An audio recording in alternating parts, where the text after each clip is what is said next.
Welcome to UberCube, the podcast we discuss all things cube, but with refreshments.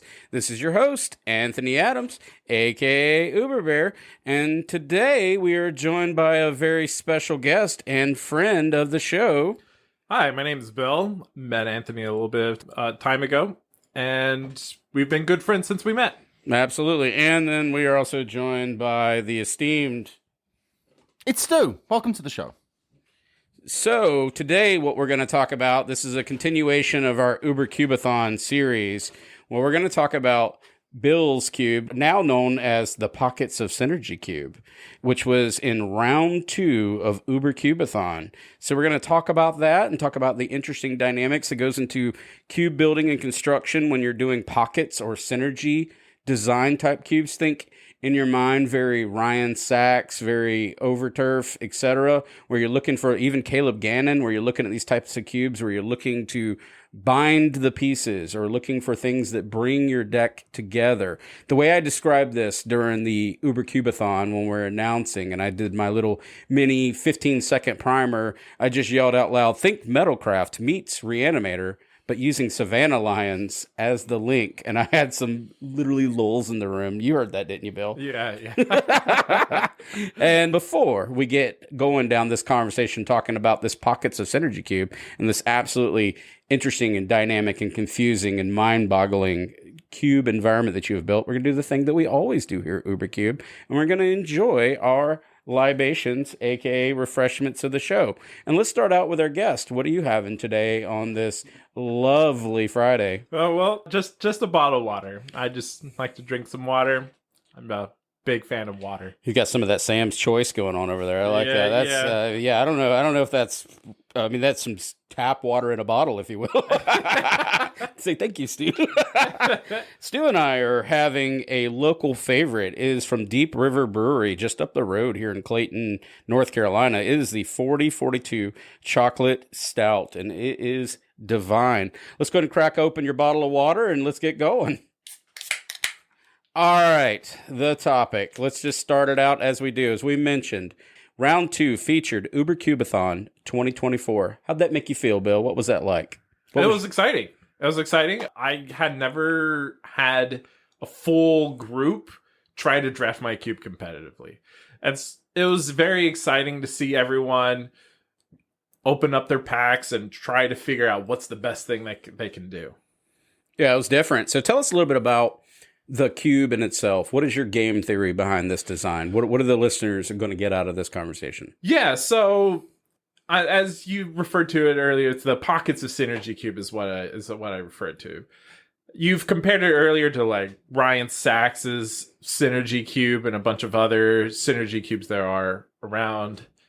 And I guess one of the things that I'm trying to do a little bit differently is that I'm not trying to be very obvious about it. I'm keeping the synergies like light. For example, there's like a soldier's theme. There is a soldier's theme going on in the cube, but there's only like 3 or 4 cards that give a benefit to all your soldiers. So it's a very light touch to some of them.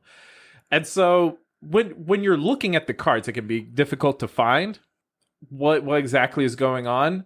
And it's supposed to be a discovery process as you go into your middle picks. Oh, you know what? This Siege Gang Commander, it goes well with this Mog War Marshal. You know, a pretty obvious Goblin synergy right there. Another thing that could happen is, a Sylvan Library. That goes pretty well with Future Sight. That's a little less obvious, but the part of it is a journey of discovery as you draft it. Let me talk about the... Okay, so let's talk about the soldier sub-theme just for a second. So you mentioned that there are a small number of cards that have that type associated with them. Is the design that the players are expected to see that and think, maybe not the first draft, but maybe the second draft, okay, now I can see that there's a bit of a sub-theme going on there. I'm going to purposely look for that. And in addition to that, are there other synergies, other themes within the cube that specifically play on that soldier's theme as well, right? Because not everything has to be specifically about that, but are there other archetypes that kind of meld with that and with other archetypes within the cube as well. Yeah, so as you said, it might not be immediately obvious on the first go around. What, like I described earlier, I want it to be kind of like a journey where, like, about halfway through the second pack, you're pretty solidly in white, and then you look at a card that says all your soldiers get +1/+1, and you go, hang on, hold on, what do I have soldiers? I do have a few soldiers that kind of go with this. Or maybe I picked up this mobilization like last pick. Maybe I can do something with that. And there you go. You got like a little pocket of synergy. It's not a whole synergistic deck. You don't go in and say, I have a soldiers deck. You go in like, I have like a little soldiers theme going on, but I might also have a few other like aggressive white cards. And so, yeah, there is definitely, on your second or third go around, when you become more familiar with the cards and you know more about these little things that might give your other cards bonuses, there is an advantage to that. So would the pockets be within the deck almost, rather than pockets within the entire draft? Because I get what you're saying, right? And that is something that I would obviously look for, right? Okay, I can see I have some soldiers. I'm not going to think that that's obvious right from the get-go, but I might look at that if I see a card such as an anthem for a specific type, right? Like you say, all your soldiers get +1/+1. So now you're sort of building on that within this little pocket of the deck that you're drafting. That's exactly right, actually. I got the idea of pockets of synergy from the Lords of Limited podcast. I'm not sure. Big fan myself. And Not the UberCube podcast? Question mark? Of course, the UberCube podcast. Of course. I love you guys a lot. I haven't listened to Lords of Limited in a while. Oh, okay. Yeah. It's been more UberCube now. But they introduced this concept of like pockets of synergy. Just as an example, in like a regular limited set, there might be a creature that gives a creature power 2 or less unblockable, which, sounds fine, but later down the line, you might see like a scroll thief, which has 1 power that when it hits an opponent, you draw a card. That's a little pocket of synergy. It's not a whole deck, but it is something that you might want to prioritize as you're drafting. And that's what I'm trying to go for here. As you draft, your priorities might change a little bit to take advantage of some of the pockets that you start seeing. So this curation, as I see it, the first time I drafted it was probably at CubeCon 2023. And I remember, full disclosure, probably had some scotch in this story, but I'm thinking to myself, like, whoa, either this is a maniacal genius that's designed this, or I think of Charlie with the map, the meme, where he's looking at all the things and I'm supposed to connect the dots, because it is a lot of mental tasking that is required of your drafters to find the little geo finds, the treasure troves within this cube. That's just something that I see. It's a lot of very in-depth thought process happening during your drafting. But what I have found is that oftentimes, and we'll talk about this in a moment, but once I lay the cards down, then the synergies are unveiled before me. Whereas during the draft, I'm drafting into a color subset, because the cards, like making yourself while doing the decisions of a draft, in addition to seeing a soldier synergy and trying to find the intentional incompleteness of this cube. Would you agree with that statement? Right? Yeah. Like, you literally sometimes, it's not, for the listeners, it's not intended to be trappy. It's just like I'm following the breadcrumbs, and then the breadcrumbs either dry up because the draft is absorbing all my breadcrumbs, or you intentionally remove the breadcrumbs from there so I have no way to finish my path. So it makes for a very dynamic, sometimes you have to change up. Would you agree with that statement? Yeah, and that's one of the things I discovered while people were drafting this cube. I went in and asked a few people about how things went. And one of the things I noticed was that everyone was just pivoting all the time.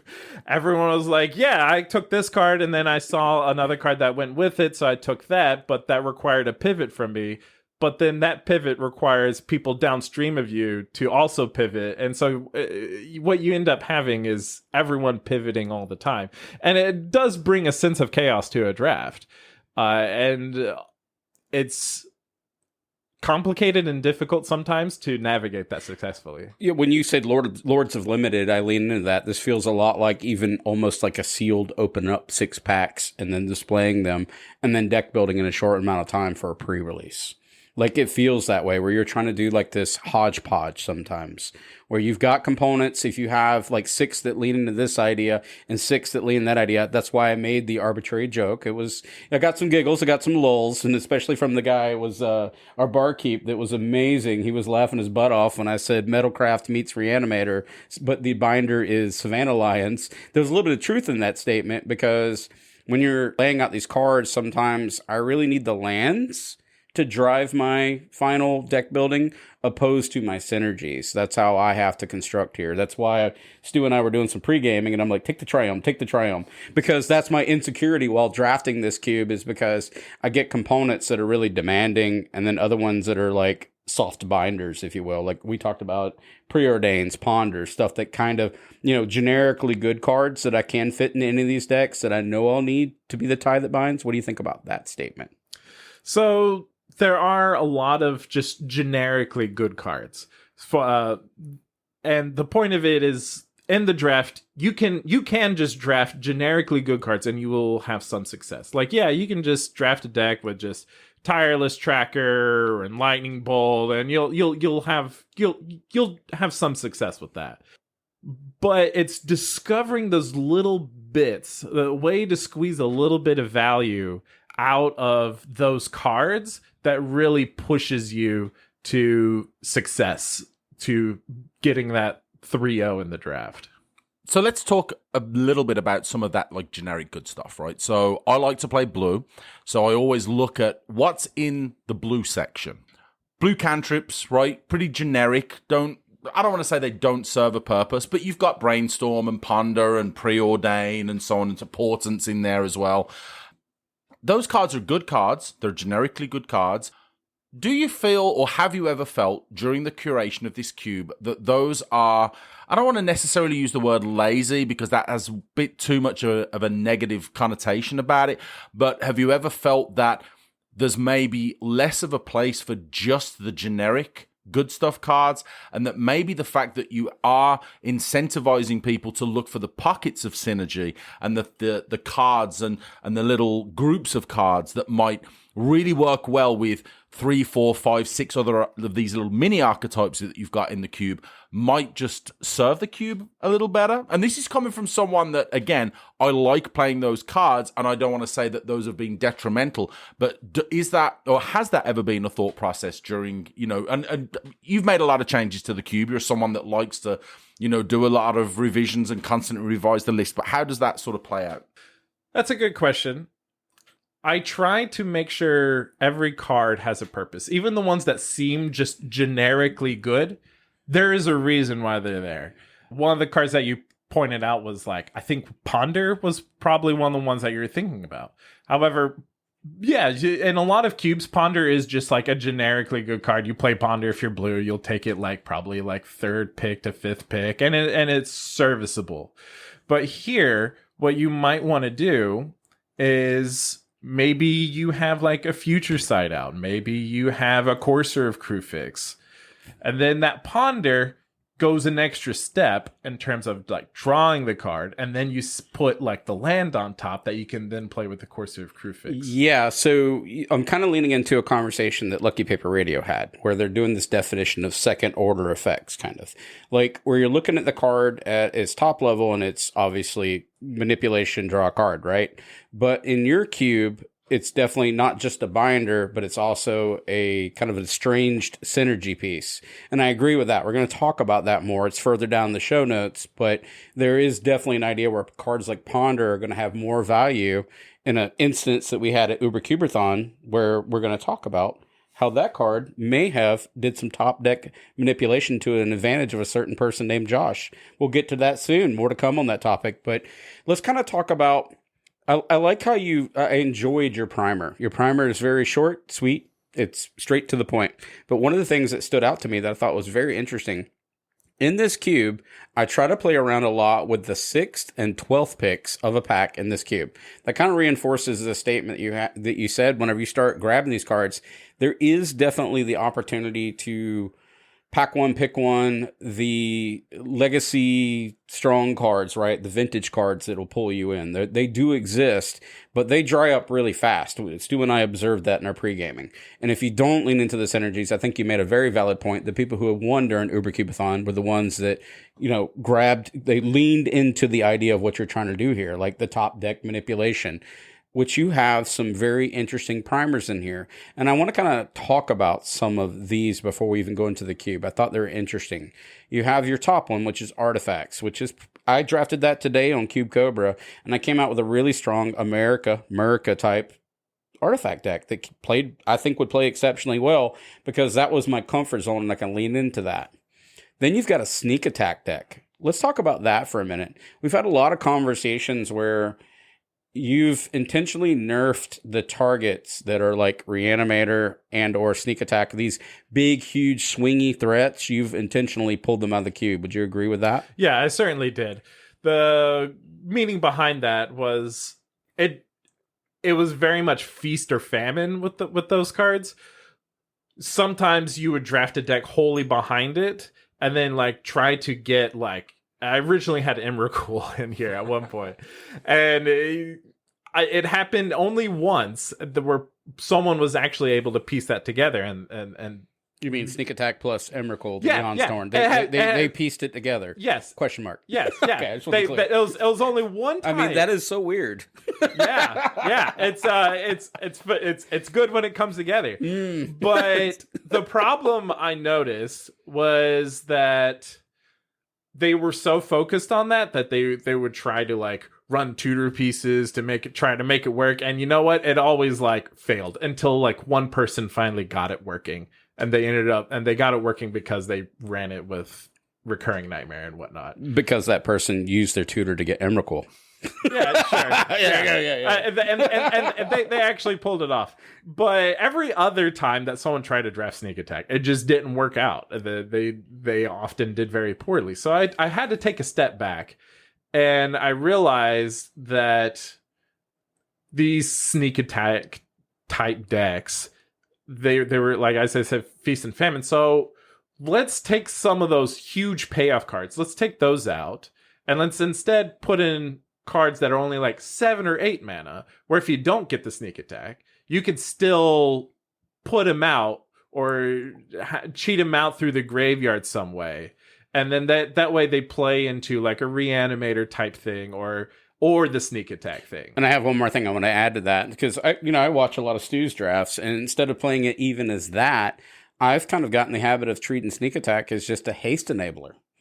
Like a way of just getting fast attacks. I'm willing to let this thing go just to get that damage out, right? Like just to pay the additional 2 or 3 cost over the top of the original cost in order to quicken the damage. It's a different way of looking at the card evaluation. When I first saw this cube, the first time I played it, CubeCon 2023, aside from the Scotch and all the things that were happening and the overwhelming idea of just all the cubes that are happening all the time, this cube kind of knocked me off my heels a little bit, right? Like I was disjointed because I do see the presence of a lot of powered vintage / legacy cards. But once I realized what you're really trying to signal here is using the cards for a secondary purpose, like using Sneak Attack as a haste enabler, which is probably strange to the audience to hear. It makes you reevaluate these cards in a vacuum. It's very context matters, because you said your threats aren't going for the typical Atraxos. You're not chasing the Emrakuls. We're looking for things that are lower tiered, which is interesting dynamic, I think. A big inspiration of that was something that a friend presented to me a long time ago. He had a Knights deck, and it ran 4 Soul Rings. It was just a casual deck. It was just a deck. Casual Soul Ring. Yeah. It was just like a regular 60 card, like casual deck with Knights, because he liked Knights, and he ran 4 Soul Rings. And you know what? It was fine. It wasn't a big deal breaker. And and that makes sense, because what's Soul Ring actually powering out? It was a Mirren Crusader. That's not okay. You get a turn 2 Mirren Crusader, and so I remember that. I remember seeing that. How can I apply that to here? And so we have like a lot of these cool enablers, but the payoffs are just they're fine. They're good. And they're repeatable, but they're not just going to flat out end the game. So my question for you, though, is because of all the signals that are provided within the cube, and we're going to talk about these archetypes in a second. I'll kind of give a quick overview. But the gist is when you see all these high-profile cards, it's hard to see them through another lens. What we have is we've adapted. We have that kind of home field advantage. It's taken me at least 4 times to lose in this cube to maybe win the next time, right? But going in fresh for your first time, say in a CubeCon arena or whatever, or at UberCubeathon, you can see where people were kind of like, again, they were intentionally, like Lincoln mentioned, that I'm knee deep in the pocket of synergies and I can't find a synergy yet. And he's a very strong player. But I think he appreciated that as well too, and the other players too. They may have been mildly frustrated because they're tripping all over these trip lines, right? They're going off everywhere. But at the end of the day, once they span the cards out and get to see them from that 40,000 view perspective, then they see the soldiers. They see the top deck manipulation. But they maybe didn't see that during the draft because the draft is so rapid. Would you agree with that statement? Yeah, and you don't get to see a lot of the cards in context with every other card. The only time you actually get to see that is when you go to Cube Cobra and look at the list. And even then, you just see a bunch of like names of cards. It's not obvious. No, it's not. The amount of times, even very obvious cubes, I just go to the Cube Cobra, look at the list, and my eyes kind of glaze over. Like, yeah, okay, I know some of these cards. All right, I get the general gist. That ties into the discourse that Anthony caused today on Twitter, where we're talking about the powered vintage cube and the latching on to the familiarity of cards. More to come on that episode soon. Yeah. This cube does kind of turn that upside down in a few different ways. So I love that we talk about this whole 40,000 feet view, right? So let's talk about degrees of separation, because I like talking about degrees of separation within a cube. Yes, degrees of Kevin Bacon, right? So let's imagine all of your archetypes and all of your... Well, let's just maybe talk about the main archetypes that you've got right now. Lay them all out on the floor, right?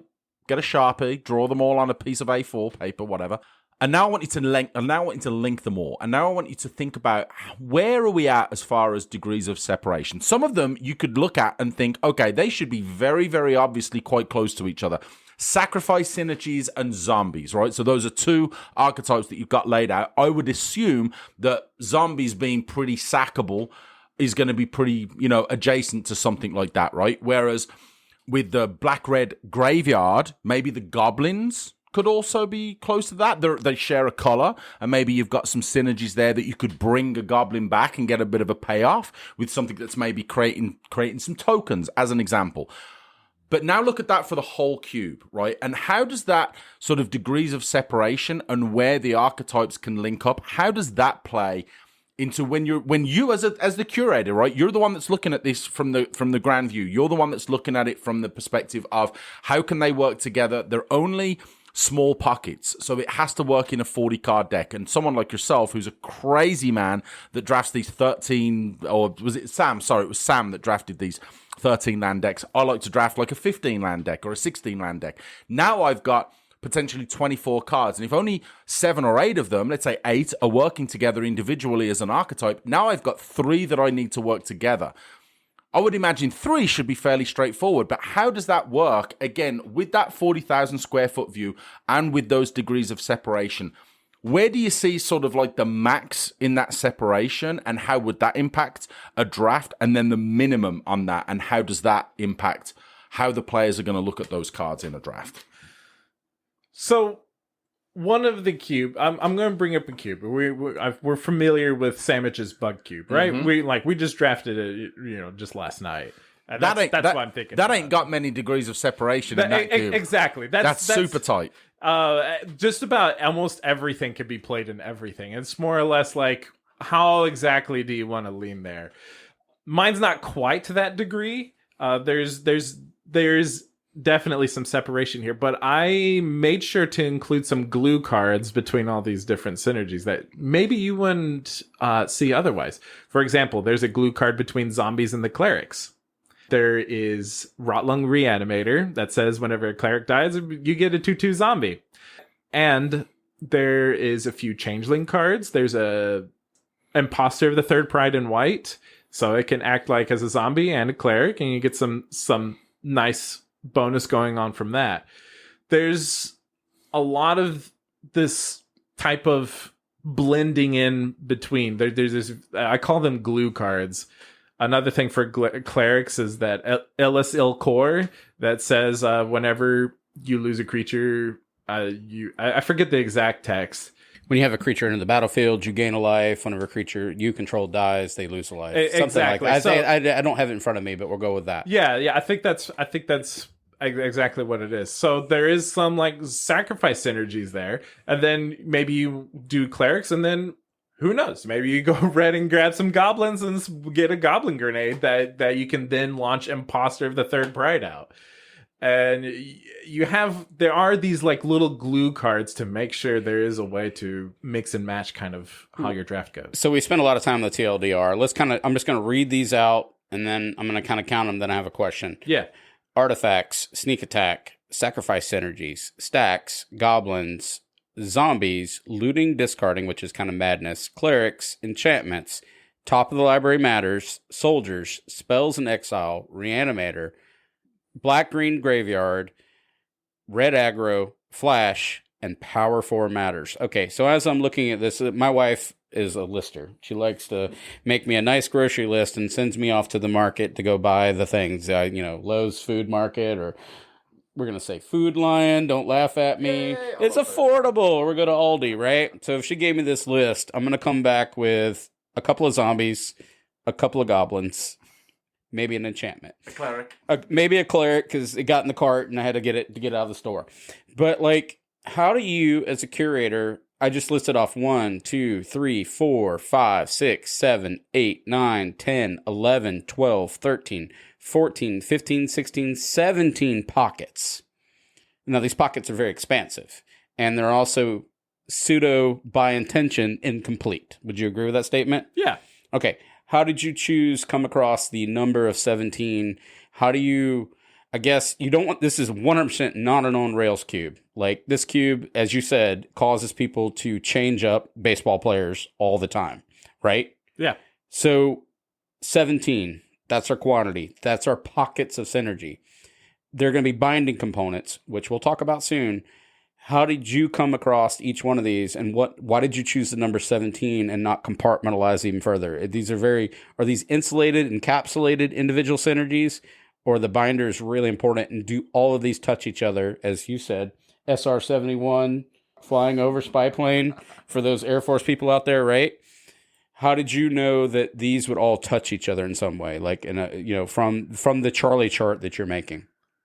It's all vibes, Anthony. I'm going to be honest. A lot of these happen because I was interested in playing around in that space.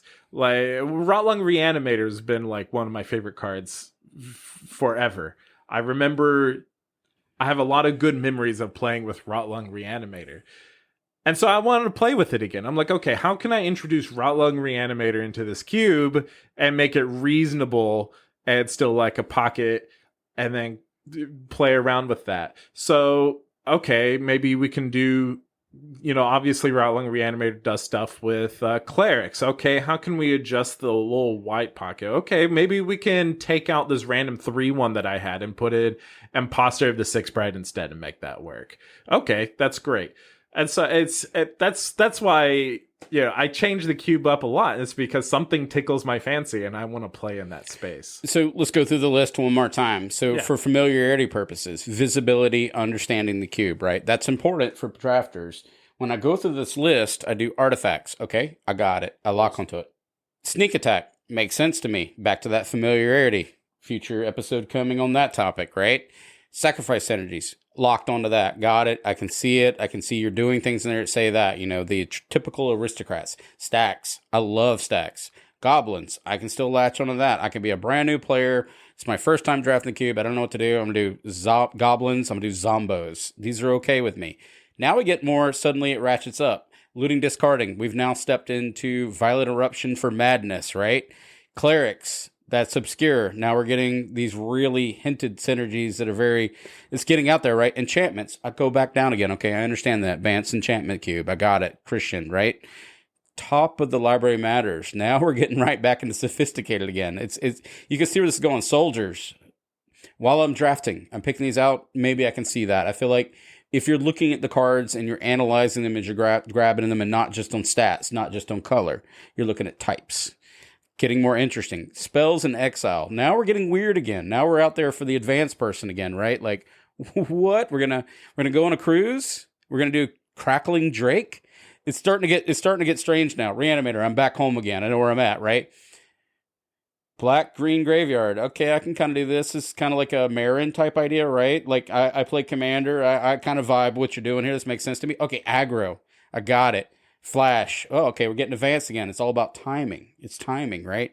Then we go to Power 4 Matters, and then I'm lost. Ronus. Explain that one. Yeah, so Power 4 Matters has actually been a limited archetype that in a couple of sets at this point. For example, Dragons of Tarkir was one of the first ones where they really made that a theme. And I was looking how that came about. I was looking for something a little bit more deeper in green and red that gave me an excuse to play Ronus. And I was like, okay, Ronus likes creatures that have power 4 or greater. So let's put in a few things that help enable that. So I put in like some big nasties. And one of the cards that I really appreciate is Flame Tongue Kavu. You know, a lot of people say that Flame Tongue Kavu has been like outclassed at this point. But I'm still a big fan, and he has a big home here. He's a 4-power creature with that costs 4 mana, kills the thing, allows the big creature decks to have some interactivity. And that's why we love really Cube. like I think FTK is an amazing card. Yeah, like, why wouldn't you want to put that in your cube? Yeah, and so I leaned into that a little bit more, and so again, that's how it started. I like a card.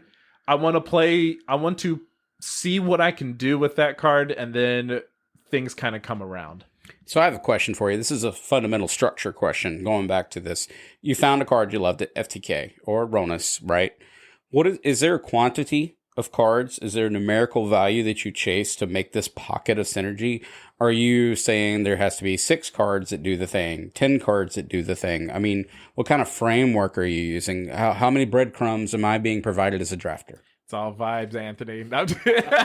Okay. Now that I've given like sort of the meme answer, I don't have exact numbers. I don't think with a cube like this you could provide exact numbers. At one point, I tried to like put tags on everything, and it just became a little bit too difficult, and it was too time consuming. So I try to make as many cards fit into as many different things as possible. So I think I have an accessibility answer for you, and I believe Ryan Sachs did this, where in his Synergy Cube, which admittedly is complex, right? He actually used inner sleeves that had unique foiling on it to signal that this was a component that would let you go down a unique road. I thought that was such a neat idea, and maybe that would help bind some of the stuff back to the... I know players enjoy this. I know they do. And a lot of people gave a lot of positive feedback. But one of the things they said, knee deep in the pocket of synergy, and I still haven't found the synergy, maybe using a unique identifier in the draft to say that this is this very special card.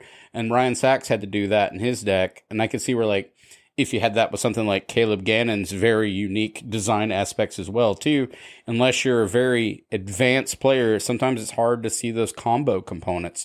Maybe flagging them with a unique identifier would be a great idea. Just pitching that out there to the universe. That does sound very interesting. I hadn't really considered that. But I guess one of the things is, like, how would I designate that? I guess that's one of the things that I would have. You would use little circular colored stickers on the card for each new archetype, new bit of synergy, and you would have a Hall of Fame, right, that you would have in your cube box, and whenever a drafter determines and defines and discovers a brand new way to make X amount of cards, set a threshold, 5 cards, you'd set that threshold, and then that new deck, that new archetype, that new sub-theme, whatever, would have its own little circular color that you would then put on all of those key cards. And or the inner, in case of Ryan Sachs, it was, all jokes aside, was literally I'm not joking, I'm serious. It was like a foiled out, like a hyper foil that he put for the inner sleeve that he bought to signal that these were special. It was up to the drafter to still understand how special that card was. But at least when you're passing it around, it removed that aspect of, all right, maybe I should pay attention and read this card a little bit more. And I thought that was such a cool way of approaching that. Yeah, that's a very interesting way to designate that. I guess I'm just not sure. I can think of some cards I would do that for, but there's just a lot of cards that I wouldn't say take you down a route that just kind of contribute to something. For example, Tireless Tracker. Tireless Tracker is a very good card, and it's good for a number of archetypes. For example, it's very good in like the 4-power archetype. Exactly. Lands, yeah, artifacts. There's no lands deck. There's no. I couldn't fit a lands deck. Well, I'm hinting here. There's no lands deck yet, Bill. Let's be clear. There's no lands deck yet. But is there not? Or is it just that one hasn't been discovered yet? I'm pretty sure there's not, because I took out all the cards that had to do with lands. But all jokes aside, when you see a card like that in particular, or the Provisioner, for example, these cards are screaming to the drafter that this exists. And that's kind of where my pitfalls happened in this cube, is because I'm overlaying that scheme of traditional legacy vintage cube on top of your cube, trying to play it that way, trying to draft it that way, bypassing the second order components, because maybe my brain's not keen on that. I'm just going to say it. It was not keen on that. I feel like I wasn't able to think or have that divergent thinking process during the draft. And then when I see a card like that, I'm like, there's a Lands Matters theme. I'm going to keep looking for it. I can't find it.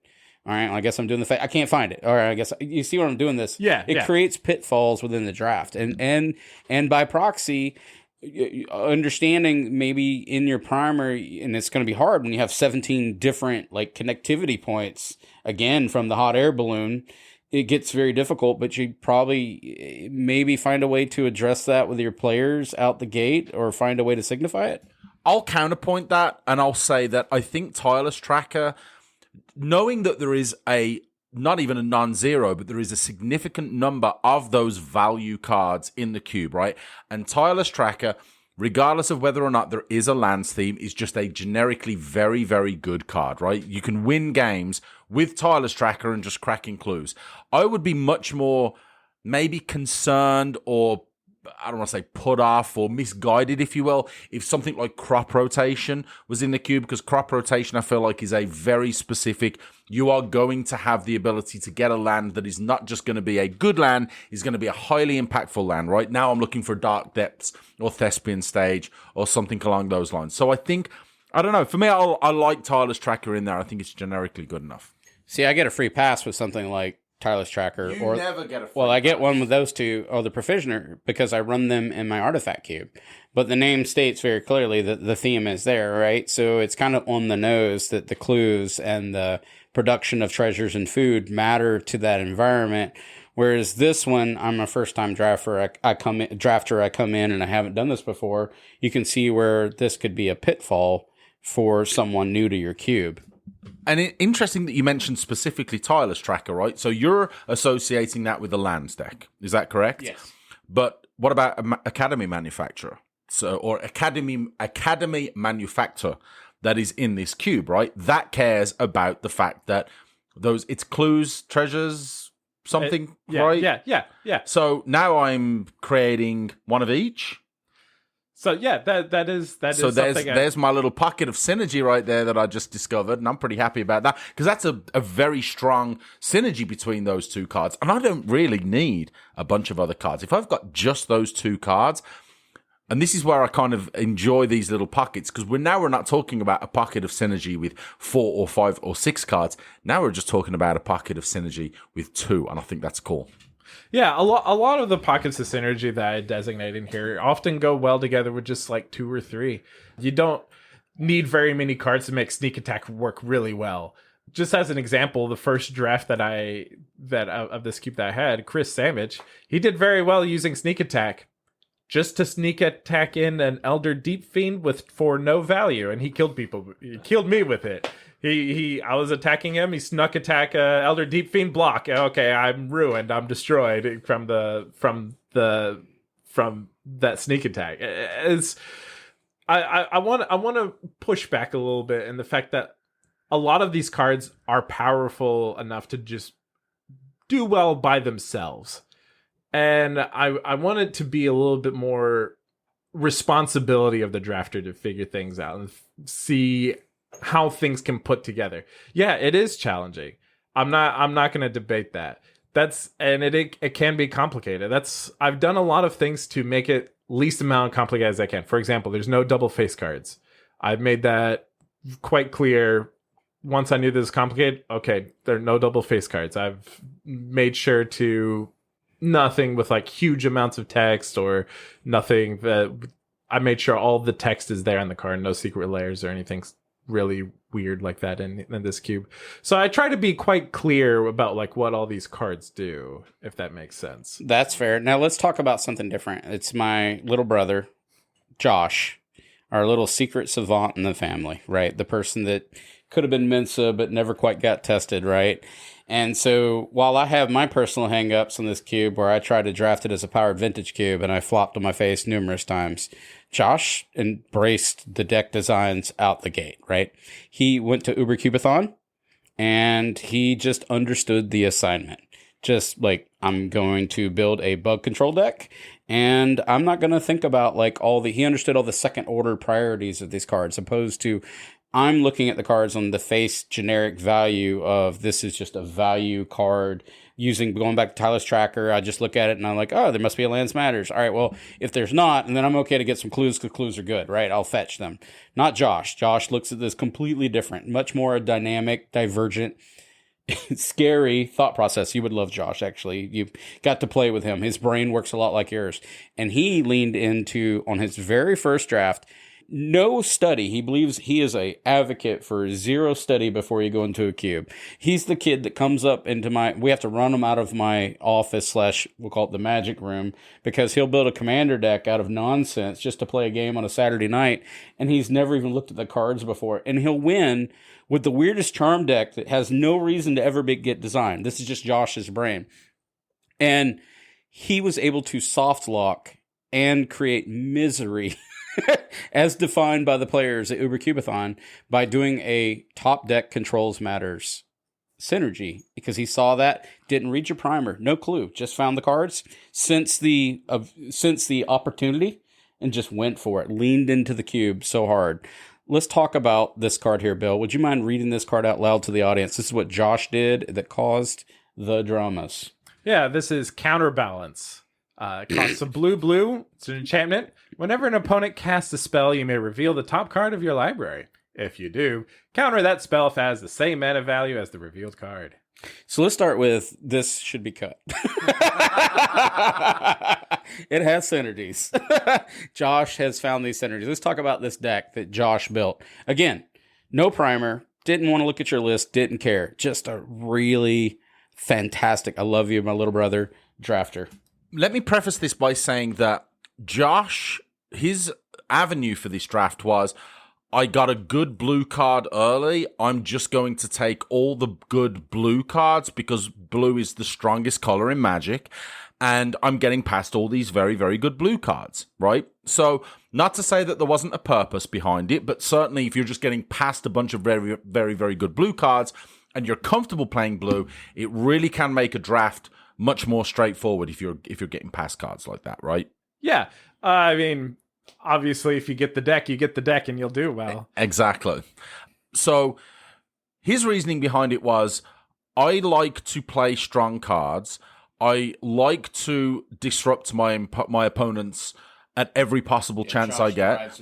Josh does, right? It's a definitely fun is a zero-sum game for him. And obviously with Counterbalance, he thought, well, what are good cards to go with Counterbalance?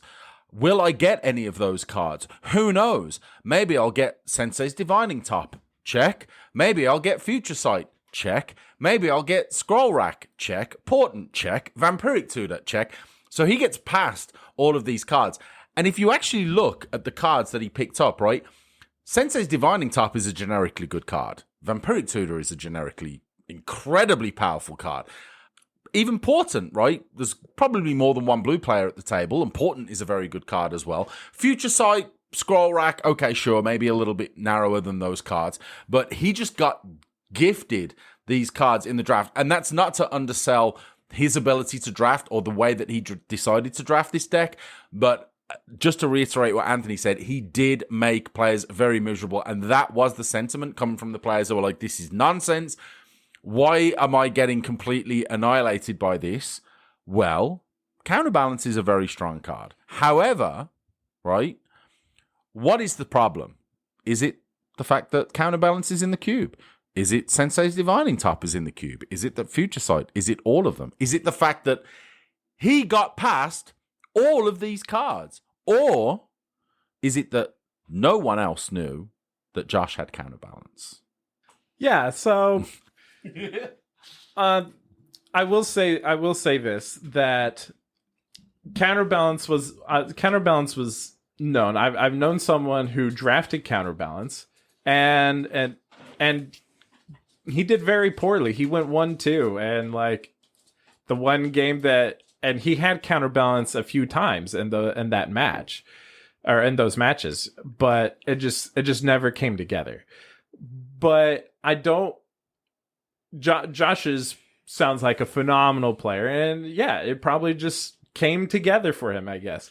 You know, I do want to note that Josh, you know, he did lose a match, right? It's not like he won everything. He land flooded as his claim. I mean, sure. My rebuttal against that is, how can you like mana flood really with Portent, Scroll Rack, Sensei's Divining Top, and all of that? That was going to be my point exactly to that. Like, you've got SDT and Future Sight. How is that happening? So well, let me ask you a question about this. So Stu and I pre-gamed about this last night on the drive home. We were kind of talking about how to approach this conversation, and Sensei's Divining Top equals, you don't get, it's basically a mana tithe. It's a force spike at your leisure with Counterbalance. You can play this as long as you can get this out early enough, and you can work Counterbalance, and you can manipulate the top card of your deck, and then you can pay one, look at the top 3 cards of your library, put them back. You can make a counterspell on top of your deck, and then put Sensei's Divining Top back on top of your deck. Know you're going to draw it. Know it's on top of your deck, and it's the cost of 1, and use that as a central force spike for any of those early aggro drops. And then only progressively gets there. You can basically thwart their first couple of plays. Gets even weirder when you start Vampiric Tutoring and put that card on top of your library with intention. You can see where I'm going with this. Yeah, and all of that is very much intentional. I'm happy that he was able to pull it off. I'm gonna say, yeah. Here's a fun fact about me, Anthony. I love playing against Lantern Control. Okay. I love playing against those decks, and I am 100% okay with Counterbalance being a thing. I mean, he can't. It's I don't see a reason. I don't see a problem with it. I will say, yeah, some people had a few issues with it, and they had a bit of a difficulty sometimes. And I think I should put in 1 or 2 ways to get around it to make it a little easier to fight. But I don't think countertop is a bit difficult to pull off in a cube compared to Legacy. And you have to remember they're very different environments. Yeah, you don't quite have the level of top deck manipulation in this cube that you did in like the traditional 60-card countertop decks, right? You've only got access to so many cantrips and so much top deck manipulation. There's only one brainstorm. There's only one ponder. Like, it's not quite at that level. It's not even just that. It's the variety of mana costs that are in a cube. Sure, yeah. And Legacy, when Countertop was very good, a lot of the Legacy decks ran 1s, 2s, and 3s, and that was pretty much what it was. That's pretty much what the format was. There was a lot of Delver, so Countertop did it countered Delver and all those 1-drops. You don't have that in this cube. It's very difficult to use Counterbalance on a 4-drop. There's just not enough. And if you get it, great. But if you don't, Counterbalance, I've seen Counterbalance more often than not just be a completely dead card that you might as well have mulliganed. But for a little bit of context, you told us this story, and it's a great story. It's a little sad. It's a little bit of I don't know if it's a rom-com or whatever, but you told us about the time you almost made the Pro Tour. Yeah, what about it? You mind telling the listeners? What about that story? Yeah. You might. I don't see how this has anything to do with you. So it may have something to do with your evaluation of cards and the aspect at which you look at cards. I think there's context to this story. Do you mind telling that story to the listeners, please? All right. It still hurts. So way back in the day, I played Magic for a while. There was Avacyn Restored had just released. Yeah, we're going that far back. At this point of time, there was no. Yeah, I'm not entirely sure how they do Pro Tour qualifiers anymore. They did like preliminary Pro Tour qualifiers. This was even before the preliminary Pro Tour qualifiers. They just had Pro Tour qualifiers, and that was it. I went in and I was playing zombies, and I was running real hot. Got second in the Swiss, and as part of the Swiss, I played someone. I asked if he wanted to draw and just to top 8, and he said no, I don't want to. I want the win. I'm like, okay. So we played one of the quickest 2-0s in my life. So that's how I got second in Swiss. Do well in my quarterfinals. Go up to semifinals. I'm playing against the Delver deck with my zombies deck. It's not a matchup I had practiced a lot. Delver was kind of on the downturn during this time. Anyways, I have 7 mana up. I think he has Mana Leak. So I play Falcon Wrath Aristocrat, a 4-drop with haste, with 4 power. And I play that, and he says, okay. I'm like, okay, attack. And he goes, Vapor Snag. Okay, put Aristocrat in my hand. Now, at this time, I have Giraffe's Messenger in my hand, a 3-drop, and I could play that. I could have played that during this time. I opted not to because I think he has Mana Leak. Okay, and so I just pass. Okay, he just go, my turn. Falcon Wrath Aristocrat. He goes Vapor Snag. Pick it up. I don't do anything. Don't play the Giraffe's Messenger. Pass back to him. He goes back to me. Falcon Wrath Aristocrat. And he goes Snapcaster Vapor Snag. I'm like, all right, man. I pick it up. And then he untaps, plays Runechanter's Pike, equips it as Snapcaster Mage, and just does 14 to me in one go. And kills me. And I was dumbfounded. And he showed me his hand afterward. There was no Mana Leak. So I lost in my semifinals. But then the person that he played against in the finals was the person who I 2-0'd last round of the Swiss. And the person who I beat in the Swiss ultimately won that match and went to the Pro Tour. So the reason why I bring this up and why this story matters, and it matters to me, it's because the lens at which you look through Magic curation from. You have definitely high-powered. We know you are a known enemy within our group that we have to take out Bill. Like, if we played Commander, I'd kill you first, but we don't. We play Cube, so we know that you're a good Magic player. And you look at these cards through a unique and very, I guess, the pockets of Synergy Cube kind of really fits what you're doing. You just told a story. When was that? Avacyn Restored? Yeah. And you told that with immense detail? Like, it was almost timeline. For the people listening, that's not written down. That story hasn't changed every time I've asked you. It's because you think about, you've got a high tier of thinking. So when you're looking at this cube and you're designing this cube, you can see where, like, your design thumbprint, the way the brain of Bill kind of clings to this cube, it's really much in here. Would you agree with that statement, Stu? So I will. And I will say that Bill we've played with Bill now for a couple of years. And Bill has year and a, I don't know, year and a bit, whatever. Year and a bit, yeah. Bill had, very, very quickly established himself as one of the better players, which is not difficult, especially if you're in a room with Anthony and I. But Bill's a very good player. Bill has obviously got a lot of experience with Magic in general, and not just cube building.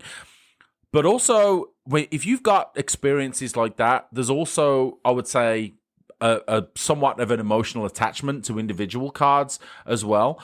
And I will say that I would look at myself and I think about the cube that I've been stringing along for about the past 6 years now. And there's going to be emotional attachments that I will have to cards within there. There's going to be cards that I want to work because I just love the card so very much. There's going to be cards that Anthony might say, Stu, you should put this card in your cube. It'll be great. And I'll be like, I remember this one time that we played this Commander game and I got my butt handed to me by this one nonsense card. I am not putting that card in my cube. But it's a different way of thinking about it. And I think that's a human and emotional way of looking at the cube curation process. And I think it's necessary, right? You've got to have some personality with it. And just that story as part of, why you are the player that you are and why your personality determines how you make the decisions that you do, I think is freaking awesome. I think a good wrap up before we go into our final thoughts is at the UberCubeathon, these packs are going around the table, right? And these are really good players, like the ones that have sat down to play your cube, the ones that had to play the artifact cube twice, they've got the meta. but your cube, they're walking in this and I see people in there and one player goes, which one should I pick? And they demonstrate to me in their hand, it's Balance and Avatar Woe. And I go, well, clearly it's Avatar Woe. And he goes, no. And so I want to talk. So when we look at this card and I was trying to get into the mindset of your curation technique, we were pre-gaming again, and I wanted to understand and do some drafts or really understand the fundamentals. Tell me if I got this wrong. Avatar Woe, I'm going to read the card for the listeners, and I'm going to say that it costs 6 mana plus black. Creature avatar. If there are 10 or more creature cards in total in all graveyards, Avatar Woe costs 6 less to play. Avatar Woe can't be blocked except by artifact creatures and black creatures. Fear, yep. And then tap it, destroy target creature. It can't be regenerated for a 6/5. So I was trying to understand this card. So I'm looking at it, and I'm looking at this through a new lens, right? If I look at this very topical and I say, well, this card is very commander-centric because I've been exposed to that arena for so long. What's the card I'm looking for? It's kind of like a Royal Assassin. Royal Assassin, yeah. Right? But there's more here. There's more to unpack. We started looking a little bit further and we realized there is a kind of a Graveyard Matters self-mill theme. There's a Delirium theme. Well, maybe if I started milling myself, I could get this card out a lot faster. Or it has Fear, which really kind of goes against the everything except for artifacts. So it's got a unique secondary strategy outside of just looking at this card from the top level of this costs me 8 mana for a 6/5. That's how it looks. Pretty nice reanimate target. Now, by comparison to Balance, this is where it got weird, right? We're going to kind of tie this off. Your power bands are also kind of jolting. I mean, we're looking at stuff like Upheaval and Balance in the same cube with a card like Avatar Woe. What was your design concepts with that? It goes back to context, right? Back to the Soul Ring and the Knight's deck, right? Soul Ring wasn't that good in that Knight's deck because a lot of those cards were double white. Soul Ring it was fine. And here, Balance is historically a problematic card. To say the least. I don't have to say nothing to that one. Balance is a bad card, right?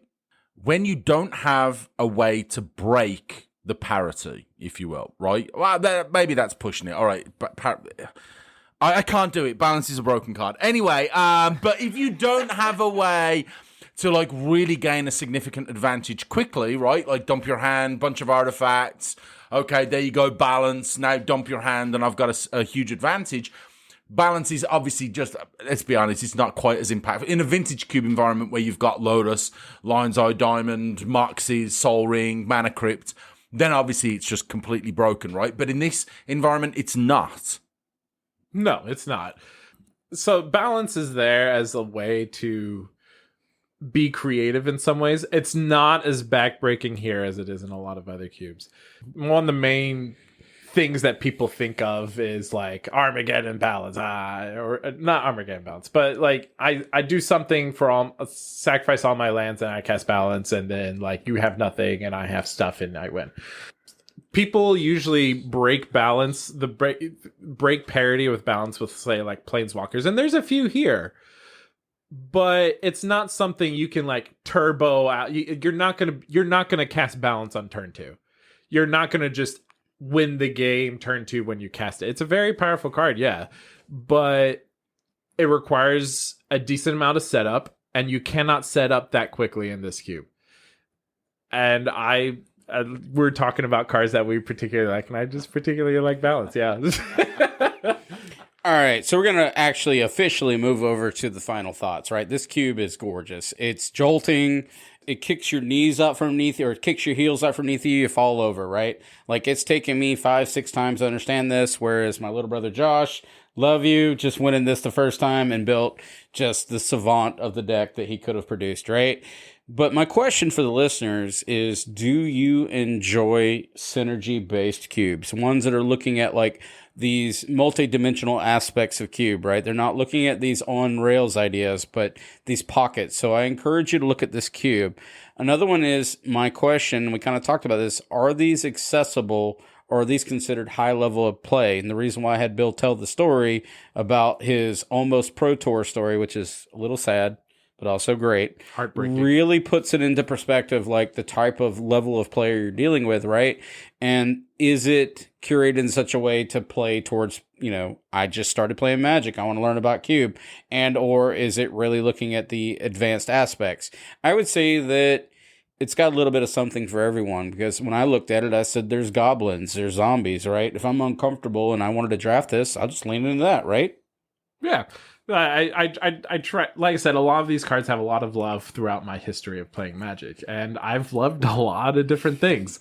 And so I imagine that there's some sort of overlap with something that other players would enjoy.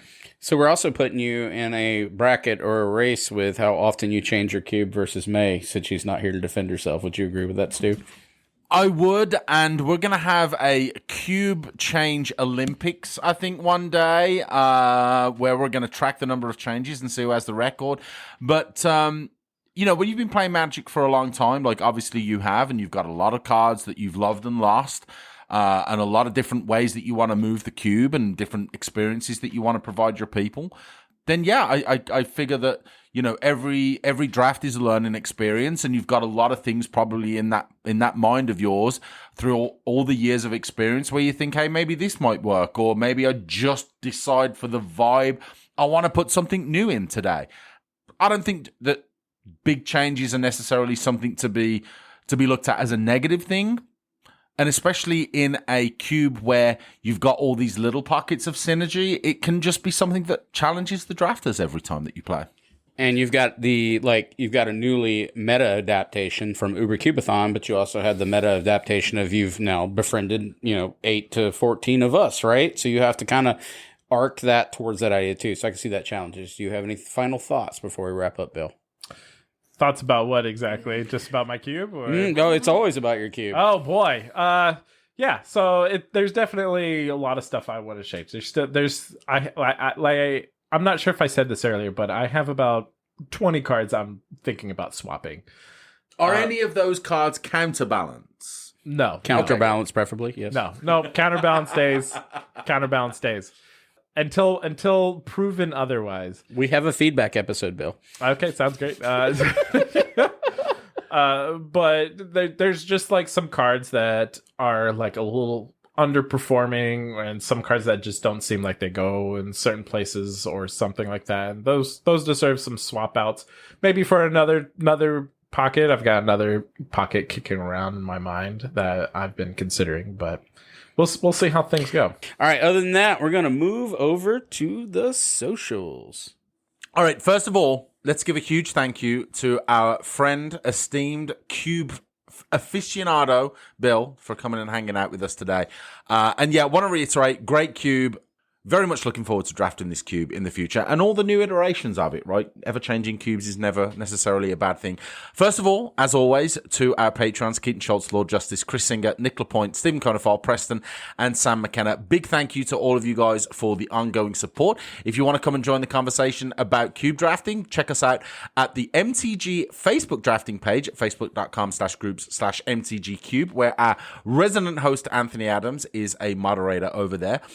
As always, if you enjoy the show, this episode, any other episode, give us a 5-star review on your chosen podcast platform. Really goes a long way to getting the cube format and the podcast out there to any potential listeners that might enjoy the format. You can also support us by using our altasleeves.com/UberCube affiliate link to get 5% off your purchase, or also inkedgaming.com/UberCube. Go check them out. You can get all kinds of cool custom products for your cube experience, playmats, dice bags, mouse pads, all kinds of custom products and large volume products available there if you feel like buying for your friends. If you want to reach us via Twitter, we are at UberCubeMTGPod, or if you've got a longer comment, question, whatever, you want to talk about Cube, you can hit us up at email. We are UberCubeMTGPodcast@gmail.com. Come hang out with us on the Discord. Deckboast specifically, come check out Red Green Aggro Destruction in Anthony's FemCube, which... Celebrate This is up for 2024 CubeCon. Just got announced today, May 10th, 2024. Congrats to Anthony.